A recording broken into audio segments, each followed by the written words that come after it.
Have you ever heard the word racketeering? It pops up in headlines about organized crime, mob bosses, or big corruption scandals. You might picture old movies with shady deals and smoky backrooms, or see it linked to complex court cases on the news. But what does racketeering actually mean? It's not just one crime, it's a system. Think of it as a business plan for illegal activity, a framework that supports ongoing organized crime for profit. The term racket suggests a scheme, a dishonest operation designed to make money. It's not about a one-time theft, it's about creating a system that generates illegal income again and again. When you hear racketeering, think patterns. A web of criminal acts, all connected to making money illegally. These acts can range from threats and violence to sophisticated financial fraud. The real danger is in the patterned separate crimes woven together into a bigger, more sinister picture. So, as we pull back the curtain, remember racketeering is the blueprint for a criminal organization. It's a story that's evolved far beyond classic mob tales, touching every corner of modern society. To understand racketeering, let's break down the idea of a racket. A racket is any illegal business or scheme created to generate profit, an ongoing operation, not a one-off crime. Picture a protection racket. Pay us, or something bad happens. That's extortion, and when it's systematic, it's a racket. But rackets aren't always about threats. Some are built on fraud, like a fake investment company running a Ponzi scheme.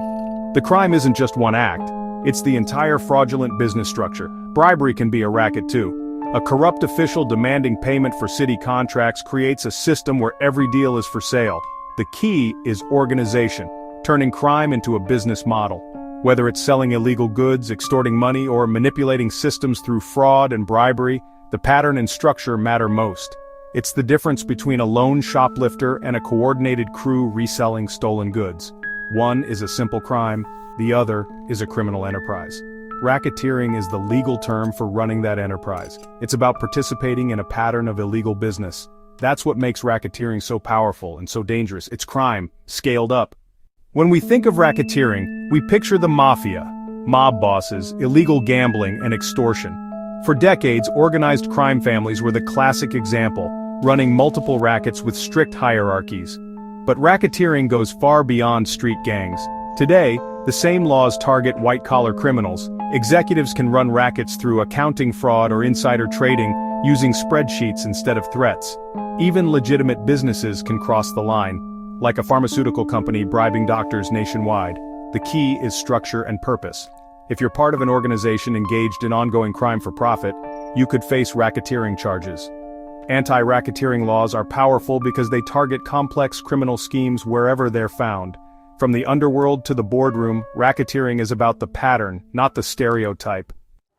Prosecutors once struggled to reach the leaders of criminal organizations who hid behind layers of subordinates. That changed in 1970 with the RICO Act, Racketeer Influenced and Corrupt Organizations Act. RICO lets prosecutors charge people for participating in a criminal enterprise, not just for individual crimes. They must prove an enterprise exists, and a pattern of racketeering activity, at least 2 qualifying crimes within 10 years. These crimes include bribery, extortion, fraud, money laundering, and more. RICO shifts the focus from isolated acts to ongoing criminal conduct. It connects the dots, allowing prosecutors to hold leaders accountable for orchestrating entire schemes. Suddenly, even insulated bosses could be convicted for running the enterprise. Let's see racketeering in action with a modern example. Alex starts a charity, Homes for Heroes, claiming to build houses for wounded veterans. Donations pour in, but behind the scenes, Alex uses the charity as a front. He spends a tiny amount on real projects for show, but funnels most donations into his own pockets. To hide the theft, he launders money through a fake construction company. That's wire fraud, soliciting donations under false pretenses. When an accountant discovers the fraud, Alex bribes her to stay quiet and help cover it up. Now we have a pattern, fraud and bribery, all tied to the fake charity. This is a racket, a criminal enterprise built on deception. Under RICO, Alex isn't just charged with theft, he's charged with racketeering.